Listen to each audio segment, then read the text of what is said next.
Krishna. So in this lecture will be talking about the sources of magnetic field. अभी तक हम लोगों ने क्या देखा था कि मैग्नेटिक फील्ड का इफेक्ट क्या होता है, how does it influence the charges, how does it influence the current carrying loops. But इस लेक्चर में हम लोग क्या देखने वाले हैं, we are going to see how is a magnetic field produce, किस तरह से हम लोग मैग्नेटिक फील्ड को प्रोड्यूस कर सकते हैं, क्या क्या उसके सोर्सेज हैं। जैसे मैंने पहले ही बताया हुआ था, एक शॉर्ट में समरी में मैंने बोला था कि सोर्सेज क्या क्या होते हैं। Current carrying wire magnetic field produce करता है, magnetic materials magnetic field produce करते हैं, and moving charges also produce magnetic field. तो will start with the creation of magnetic field based on current carrying wire. Current carrying wire कैसे magnetic field create करते हैं that will see. तो उसके दो law होते हैं, एक होता है बायोट-सैवर्ट लॉ और एक और होता है एम्पियर सर्किटल लॉ। दोनों ही लॉ काम करते हैं। किसी किसी ज्योमेट्री में प्रॉब्लम में मैग्नेटिक फील्ड निकालना हमारे लिए यूजिंग बायोट-सैवर्ट लॉ इजी होता है, एंड इन सम ज्योमेट्रीज जहां पर सिमिट्रीज होती हैं वहां पर हमारे लिए मैग्नेटिक फील्ड निकालना एम्पियर सर्किटल लॉ से निकालना आसान होता है। ठीक है, just as in electrostatics we have Coulomb's law and Gauss's law, दोनों ही से ही हम लोग इलेक्ट्रिक फील्ड कैलकुलेट करते हैं। बट जब प्रॉब्लम में सिमिट्री होती है, फिगर में पिक्चर में ज्योमेट्री में सिमिट्री होती है, इन दोज केसेस हम लोग क्या करते थे, हम लोग गॉस लॉ को यूज करते थे। बट इवन दो बिना गॉस लॉ के भी हम लोग कई जगह उन सिचुएशंस में इलेक्ट्रिक फील्ड निकाल सकते हैं। सेम यहीं पर है। तो अभी हम लोग क्या देखेंगे, we are going to see Biot Savart law. Biot Savart, तो बायोट और सैवर्ट दो साइंटिस्ट के नाम है। बायोट और सैवर्ट दो साइंटिस्ट थे, तो उनके नाम की बेसिस उनके नाम पर ये लॉ है। We call it Biot-Savart law, and as I said, it is used to calculate magnetic field due to a current carrying wire, or specifically we should say it is used to calculate magnetic field due to an element of a current carrying wire. दूसरा जो law मैंने mention किया उसको हम लोग बाद में use करेंगे, जस्ट या नाम के लिए याद रखो। दूसरा लॉ होता है एम्पियर सर्क्यूटल लॉ। इसको हम लोग बाद में पढ़ेंगे। ठीक है, अभी फिलहाल हम लोग बायोट-सैवर्ट लॉ देखेंगे। सो बायोट-सैवर्ट लॉ क्या बोलता है कि let us say there is a current carrying wire है, इसमें कहीं से करंट आ रहा है और कहीं जा रहा है। तो हम लोग पूरे वायर का नहीं निकाल रहे हैं, we want to calculate the contribution of one small element. तो इसमें करंट इस तरह से चल रहा है, and consider one small element over here जिसका लेंथ है dl। वो dl एलिमेंट है, तो हम लोग dl वेक्टर कहते हैं उसको। तो वो dl वेक्टर का डायरेक्शन क्या लिया जाता है, it is taken in direction of the current flow. जिस डायरेक्शन में करंट चल रहा है, तो यहाँ पर करंट किस डायरेक्शन में जा रहा है, ऊपर की ओर जा रहा है, तो हमने डीएल वेक्टर का डायरेक्शन क्या लिया, ऊपर की ओर लिया। तो दिस इज डीएल वेक्टर। यहाँ पर अभी इस डीएल एलिमेंट के कारण, इस छोटे से एलिमेंट के कारण आसपास जो है इसके क्या मैग्नेटिक फील्ड क्रिएट हो रही है। In the vicinity of the wire we are calculating magnetic field. So let us say I want to calculate magnetic field at this point P। तो आप क्या करिए, इस डीएल एलिमेंट को ओरिजिन मान करके यहां से एक ऐसा पोजीशन वेक्टर ड्रॉ कीजिए, है ना। इस लाइन के अलोंग एक पोजीशन वेक्टर हमको ड्रॉ करना है, अज्यूमिंग, है ना, with taking the location of the element. जो इसका सोर्स है, ये सोर्स है, और ये अपना यहाँ पर क्या इफेक्ट देगा, एक मैग्नेटिक फील्ड क्रिएट करेगा। तो यहाँ पर this is the R vector, है ना। DL vector is the element carrying current, and r vector is the position vector of the point where you want to calculate the magnetic field। तो यहाँ पर कुछ मैग्नेटिक फील्ड क्रिएट होती है, उसका, है ना, हम लोग मैग्नीट्यूड निकालेंगे पहले। So the magnitude of the magnetic field at this particular point, so उसको मैं जस्ट b से डिनोट कर रहा हूँ। b वेक्टर होगा, है ना, ये p तो उस पॉइंट का नाम दिया मैंने, एंड वो b वेक्टर का मैग्नीट्यूड क्या दिया जाता है, b is equal to naught by 4 pi, है ना। I मतलब करंट, यहां पर जो करंट चल रहा I dl cross r cap by r square. ठीक है, तो यहाँ पर आई विल एक्सप्लेन क्या क्या है अलग अलग क्वांटिटीज का meaning. So this b vector ही लिख देते हैं हम लोग। तो b vector is equal to mu naught by 4 pi I dl cross r cap by r square. तो r कैप क्या होगा, इस r वेक्टर पोजीशन वेक्टर के डायरेक्शन में जो यूनिट वेक्टर होगा, कैसे निकालोगे, vector r divided by mod of r कर देने से इस डायरेक्शन का यूनिट वेक्टर मिल जाएगा। सो this is the r cap. नीचे यो जो है इस पोजीशन वेक्टर का मॉड्यूलस का स्क्वायर हो गया, ये करंट हो गया, and mu naught is a constant. इसको हम लोग बोलते हैं, जैसे हमारा कूलम्स लॉ में आता है ना, एप्सिलॉन नॉट, जिसको हम लोग क्या बोलते हैं, what do we call it, we call it permittivity of free space. Epsilon naught को हम लोग क्या बोलते हैं, परमिटिविटी ऑफ फ्री स्पेस बोलते हैं। उसी प्रकार से ये भी एक प्रॉपर्टी होता है म्यू नॉट, इसको हम लोग बोलते हैं permeability. So it is the permeability of free space. Permeability epsilon naught is permittivity, this is permeability of free space. मतलब यहाँ पर सराउंडिंग में क्या है, यहाँ सराउंडिंग में वैक्यूम है, ठीक है। कुछ और मीडियम डालने पर, मैग्नेटिक मटेरियल इंट्रोड्यूस करने पर इट विल चेंज। जैसे डाइलेक्ट्रिक इंट्रोड्यूस करने पर इलेक्ट्रिक फील्ड मॉडिफाई हो जाती है, उसी प्रकार इसके वायर के आसपास मैग्नेटिक मटेरियल डाल देने से वो मैग्नेटिक फील्ड चेंज होती है। तो फिलहाल कोई मैग्नेटिक मटेरियल नहीं है, आसपास वैक्यूम है, वायर के आसपास वैक्यूम है, और एयर भी बोल सकते हैं, ऑलमोस्ट सेम ही रहता है। तो उसके लिए हमारा ये म्यू हो गया। अब इसकी वैल्यू कितनी होती है, इसकी वैल्यू कितनी रहती है, इसकी वैल्यू होगी mu naught is equal to 4 pi into 10⁻⁻⁷,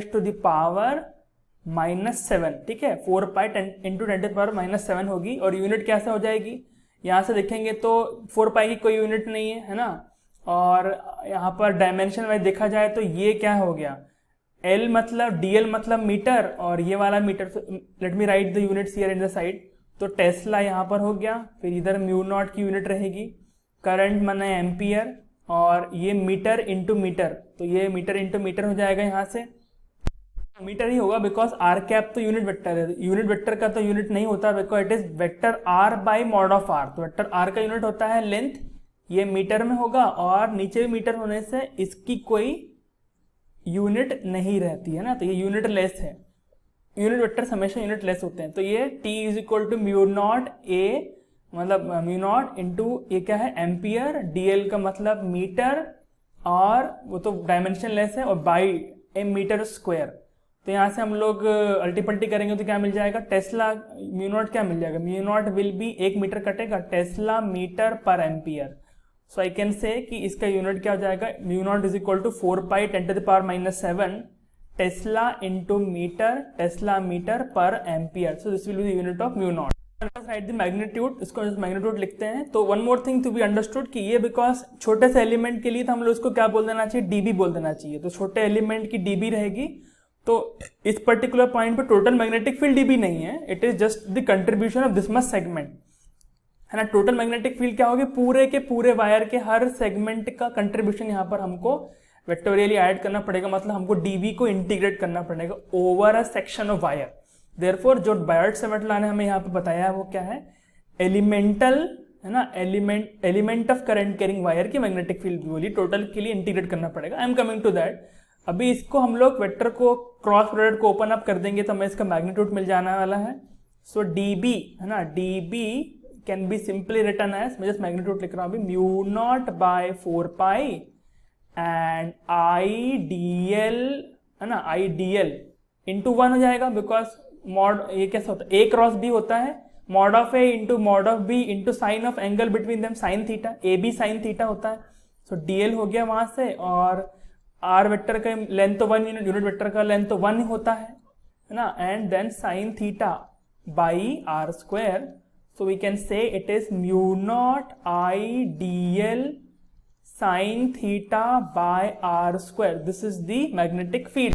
4 pi. तो finally mu naught by 4 pi ना I dl sin theta by r square. इतना जो है उसका इस एलिमेंट का यहाँ पर कंट्रीब्यूशन है। तो ये हम लोगों ने निकाला इसका। ये थीटा कौन सा एंगल है, theta is the angle between this position vector on and this DL. तो ये डीएल को आप एक्सटेंड करो टेंजेंशियली तो आपको थोड़ा सा बड़ा सा एंगल निकालना समझ में आएगा। तो डीएल के बीच में और ये पोजीशन वेक्टर के बीच में जो एंगल है वही थीटा है, ठीक है। So theta is the angle between, here theta is angle between DL vector and R. And what is R vector, R वैसे पहले मैंने बोला it is the position vector of the point where we wish to calculate the magnetic field, है ना। और ये element के कारण है, ये मैग्नीट्यूड हो गया। पूरे के लिए निकालने के लिए क्या करना पड़ेगा, इंटीग्रेट करना होगा।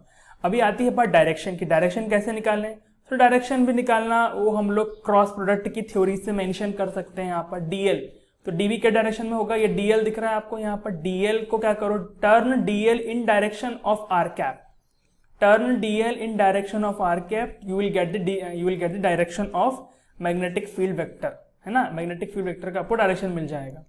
डायरेक्शन निकालने के लिए हमें क्या करना पड़ेगा, डीएल को बी की ओर टर्न करना पड़ेगा। सो turn DL in direction of be like this. दोनों एक ही प्लेन में है यहाँ पर, सो हम लोग दोनों को सेम प्लेन में ड्रॉ किया। Turn DL in direction of R vector, क्योंकि हमने क्या लिखा बायर्ड-सेवेट लॉ के फॉर्मूले में, it is mu naught by 4 pi, है ना, dl vector cross r cap by r square, this is db vector. तो ये हमको इस तरह से करना है। So we are turning it like how, किस मैनर में हम लोग टर्न कर रहे हैं इसको, we are turning it in clockwise manner. तो क्लॉकवाइज मैनर में टर्न करोगे तो इस जगह मैग्नेटिक फील्ड कैसे मिलेगी, it gives a sense of going something inside. यदि आपके सामने क्लॉकवाइज सेंस ऑफ रोटेशन आता है ना, मैं तो ड्रॉ कर रहा हूँ, मैं भी कुछ अलग तरह से नजर में आ रहा होगा, you move your hand in clockwise manner, और उसका मतलब क्या होता है कि something is going inside the plane of paper. यदि आप स्क्रू को, बॉटल के ढक्कन को क्लॉकवाइज टर्न करते हो, बॉटल टाइट होती है, स्क्रू टाइट होता है, मतलब वो ऑब्जेक्ट आपसे दूर जाता है। तो इसी प्रकार से हम लोग मैग्नेटिक फील्ड का डायरेक्शन भी निकाल सकते हैं। सो मैग्नेटिक फील्ड यहाँ पर into the plane of paper जाएगी। तो ये जो मैग्नेटिक फील्ड है वो कहाँ पर है, it is into the plane of paper, ठीक है। So this is into the plane of paper, इस तरह से हम लोग लिख सकते हैं, ठीक है, ओके। ये तो इस तरफ निकाला हम लोगों ने। सपोज मैं यहाँ पर इसके टुवर्ड्स लेफ्ट साइड में मैग्नेटिक फील्ड निकालने की कोशिश करूंगा, तो फिर ये मेरा पोजीशन वेक्टर यहाँ पर हो जाएगा, कोई दूसरा R dash vector, and then when I turn it like this, DL cross B, DL cross R cap, इसके डायरेक्शन में। तो इस पोजीशन पर जो मैग्नेटिक फील्ड मिलेगी वो कैसे मिलेगी, अभी क्या है, सेंस ऑफ रोटेशन मिल गया। Now the sense of rotation is anti clockwise. अभी एंटी क्लॉकवाइज मतलब बॉटल के ढक्कन को एंटी क्लॉकवाइज टर्न करो, it comes towards you, it opens up. तो एंटी क्लॉकवाइज का मतलब क्या होता है, something is coming towards you. यहाँ पर वो समथिंग क्या है, यहाँ पर वो समथिंग है मैग्नेटिक फील्ड का वेक्टर। ये डायरेक्शन निकालने का तरीका है यूजिंग द क्रॉस प्रोडक्ट्स। तो यहाँ पर क्या मिल जाएगा, it is the magnetic field at this particular point is coming out of the plane of the paper. Therefore यहाँ पर हम लोग ऐसे डॉट बना सकते हैं। तो वायर के ये राइट साइड में मैग्नेटिक फील्ड हर जगह कैसी रहेगी, it will be going into the plane of paper, मतलब वो हर जगह ऐसी क्रॉस रहेगी, है ना, इस side towards right hand side पर हर जगह magnetic field is going into the plane of paper, and यहाँ पर हर जगह magnetic field will be coming out of the plane of paper. तो इस तरह से हम लोग इसका डायरेक्शन निकाल सकते हैं। More about the application Watt law we will be seeing in the upcoming parts, ठीक है। Until then आप क्या कीजिए, ये प्रॉब्लम सॉल्व कीजिए।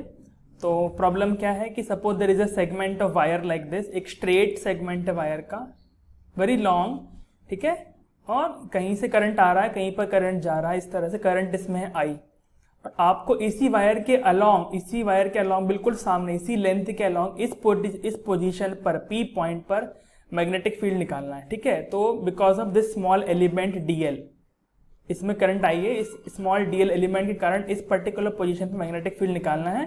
तो वो कितना होगा, दैट यू टू कैलकुलेट। तो पहला चीज ये ट्राई कीजिएगा, एंड दूसरा what you can try to find out dimensions of mu naught के डायमेंशन क्या होते हैं, that you can try to figure out. Solution है ना, answer we will see in the next part.